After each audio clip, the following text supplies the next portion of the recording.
Are you a vampire? May I come in?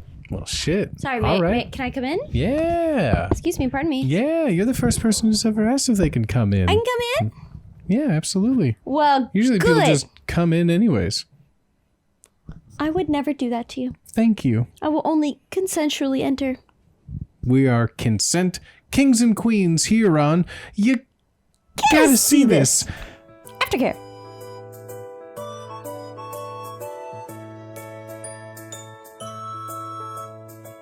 Hello, everybody. Hi. Hi. Welcome. You may notice something different about this compared to our listen along in that there's video. You can see us. You can see this. This is You Gotta See You Us. gotta literally see us. For real this time, we got Goblin King, Oh you know? no, we got Goblin King. That's what happens. We That's got what happens. gnomed. Oh, We got gnomed. damn it. And, as always, the boy who got gnomed, it's me, your boy, bootyswagga. Joined as always by my lovely co-host. Yep. And, boy, oh boy, it is good to see you. Hopefully you're enjoying seeing us. I am making sure, staring fervently at this camera to make sure that it is constantly recording. That red light is on. The red light is on. But hi, everybody. Welcome to a fun little episode of Aftercare. We watched 1986's Labyrinth. Labyrinth. Started starring Jennifer Connelly and Mr. David Bowie. And did you know that it also said starring Toby Frond, right? And I'm like, in my head, mental note. I was like, I don't know who that is, but I'll look out for him. It was the baby. The only other person. Literally, and the that's baby's so funny. named Toby. Yeah, because there That's is no so other funny. people in the film, well, other than the parents. That's so funny. That's so true. I saw right at the end at the credits, it was like Toby, played by Toby. I was like, okay, Wow, you know. really method acting on that one. Yeah. Do you think they Baby wrote? RP'd. Do you think they wrote like we need a Toby and there's a nationwide casting call? We gotta find Toby. Gotta find a Toby. We gotta find Toby. I think Perfect more than Toby. anything, it's like, you know, when you get a dog and you get him from a shelter and his name is like Skillet. Mm-hmm. But you're like, I don't want to keep the name Skillet, but I don't want him to be confused. All right, we'll just name him Skillet. I think that's what happened. Don't want to confuse the baby.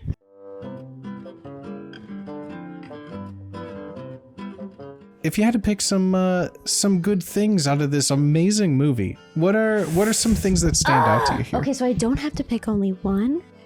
Pick a couple. Okay, Pick a couple. Don't go crazy. Okay. I'll edit it out. Okay. So pick your favorites. You do have all the power here. Okay, world building. Yeah. World building. I think there was not a single set in that film that wasn't fleshed out except for that one scene that we will not relive where the puppets remove their Puppet heads. dancing in the green That screen. didn't happen to me. Absolutely. But the world building, and then only second to that is the dance numbers. Again, minus that one scene, the green screen scene, that didn't happen. The music. And I guess I'll just leave it at that. Yeah. I guess. Ludo.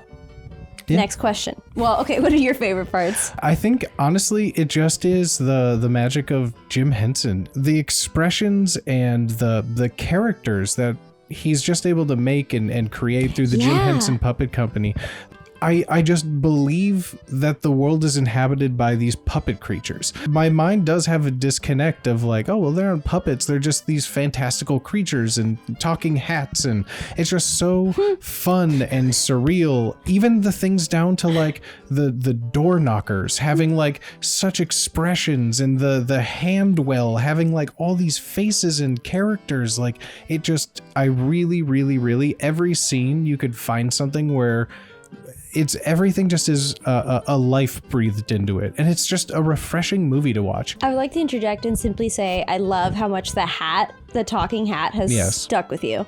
Yeah. You're like, the world amazing. building, phenomenal. The set piece is great. Talking hats. Name Anyway, the another world movie building. with a talking hat. Harry That's right. Potter. Never heard of her. Also, about Jim Henson, comment down below if you know what I'm talking about, but there was this book. I'm sure Jim Henson has written many books, but as a child, I think I was just really attracted to this book because it was titled "It Isn't Easy Being Green," and it's just like a bunch of poetry. And oh my god, this book is me for real.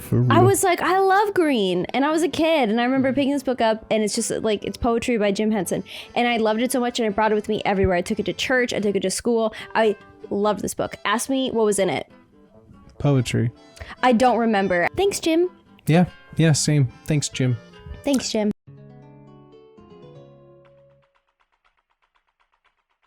Anything that you really dislike now on your 100th or so watch? I could pick a couple scenes. I could. You know, I think this movie is amazing and incredible, but I'd be remiss if I didn't mention the squelching assholes in the Bog of Eternal Stench. I would be remiss. Though it did remind me of my grandmama. Rest her soul. Though it did remind me of her. Didn't like that. And the green screen scene, like that's my biggest issue. Yeah, the one song without him, just bad green screen, weird creature design. I just hate their like gangly, wiggly limbs all over the place. It just was a little too disconnected. Like everywhere else in the movie had a practical wall behind him. Like maybe the backgrounds were painted or they did some sort of, matte trickery and camera stuff. But for the most part, it was just it felt like a really bad produced music video in the 80s.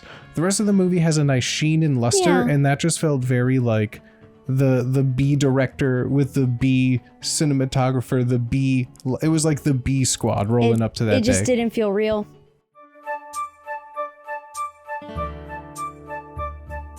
Can I ask you a question? Yeah, of course. So, law dictates that if I ask first, then you have to do it first. I want you, since this was my pick, and I've seen this movie a million times, I want you to describe the plot. I want you to do it. It is fun. This segment, though, is called Yeb Explains the Plot, though. The turns have tabled. The scripture says... Oh, the scripture? Thee who ask first, get it what they fucking want it. Oh shit, that does sound very old-timey.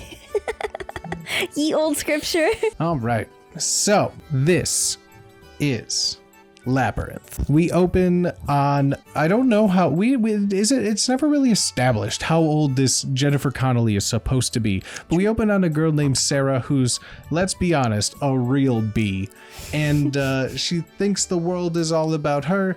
The world isn't fair. She's very, very whiny. That's how you get to know her. She's reading a book called The Labyrinth in a graveyard. It starts to rain when she's walking her dog. She forgets what life is about. She has to get home in the rain. She apparently lives like an hour away because she was soaked to the core by the time she walked in her house. Her parents go out because is there one time of the month when they probably like have dinner and then dad probably gets like a sad hand job.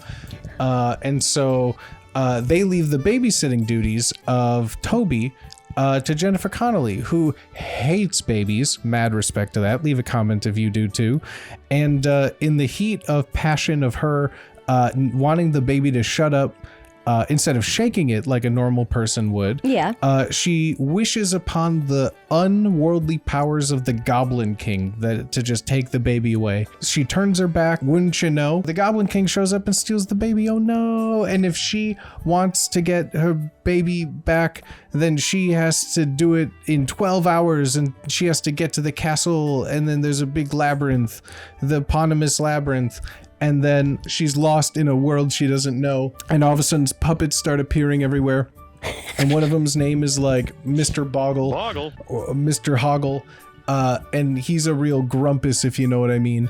And they don't get along at first. Then she runs into another character who's the a la worm, who then they meet and they interact, and he has a very pretty scarf. He seems polite, but then he sends her on the way wrongly in the opposite direction of the castle, where then Jennifer Connelly gets lost, and then she meets a big hairy oaf with an adorable face. They become friends, and he has the power to make rocks roll to him. So she starts forming a goon squad of a bunch of friends to get into the castle. She eats a drugged peach, and then she has a vision where she's at like an eyes wide shut sex party where everyone's wearing masks, and then a 50-year-old man with a codpiece is trying to like seduce her or something. And then she wakes up in a junkyard like a normal Friday night, and then there's like a swamp with a bunch of like butt fart sounds, and then they make friends with a squirrel fox thing. He knights Soup with two eyes. They all become best friends, and they still go to the castle in some order. They find the Goblin King. She says, "You don't control me anymore," and then he disappears, and then she's back and her brother's safe and sound. And she learned that she can say no to sexual advances, and that's the moral of the story. It was pretty good. Leave a comment down below if you saw the fear in my eyes. Not so easy, huh? Actually, you simply reminded me of something. What do you think the moral of the story is for this? You kind of touched on it a little when you said the plot, but I want to know what you seriously think the moral of the story is. Because there's a lot of like teachable moments, I think there's supposed to be, for like young people who think that life isn't fair and things need to be easier. Like, appreciate what you have. Don't complain. Like, be complacent. What is the moral of the story? I think you kind of touched on it there. In my opinion, I think like a lot of the hurdles that she was facing were basically telling her to like, just stop, just relax, just calm down, just stay there. I think it's that perfect transition period of, as a kid, everything is handed to you. I think it's going from her perspective of being like the center of her universe, right, to like having to force herself to try and care about others. Maybe take responsibility, I guess. I think responsibility, because like the world isn't fair. At the end of the day, you're gonna go through a labyrinth. Yeah, life is the labyrinth. Yeah. I've arrived at the plot. Life is the labyrinth, and it's never gonna be fair. But you need to take responsibility where you can. And she was trying to shirk the responsibility, give up her little brother, the Goblin King, so she didn't have to watch his ass anymore. Like that. You know what? I get it now. Yeah. Leave a comment down below what you think the moral of the story is.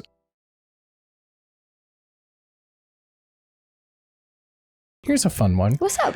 If you were an inhabitant of the world of Labyrinth, and you yourself were a Jim Henson puppet design, what kind of puppet would you be, and like, where would you want to live in the Labyrinth world? Okay, so I feel like this is probably gonna be very obvious for me. But I stan a gaslighting worm. That motherfucker had my heart from the jump. Aloe worm, I love you, bitch. I love the shit out of you. I want to be Aloe worm's wife. I was going to say, are you going to be Aloe housewife? Yes, I am. And you just have like a little like apron with like if there was a Betty Crocker and hair. She's pink. Yes. She's pink, yes. by the way, and she has like full lips, and like I would so much love a continuation of after the, you know, or maybe an extended cut that's like after she goes the wrong way, after Aloe Worm's like, don't go that way, goes the other way, Aloe Worm walks back into his house and he's oh, it's the missus, and she's made me a cup of tea, and then it's like the missus, she's like, hello, hi sweet, I made you a pie. just I want to be in their tiny little home, and I just want to be in their cozy little brick home with them. Okay, well that's where I would be. Where would you be? I would be built in to encourage sloth out of her. So I would probably be like a weird puddle of tar with a face on it that would just cause everyone around me to get real sluggish and slow and depressed. So I'd be like You'd be like Eeyore. I'd be like Eeyore if he was quicksand. But I'd have like a fun little face, and it would be like a siren, but instead of being like beautiful with my wonderful song, I'm just kind of like gurgling sadly. And then I'd trap people in with my sadness. I feel like that would be, I feel like I would make a really good sad puddle. Yeah, you know, yeah.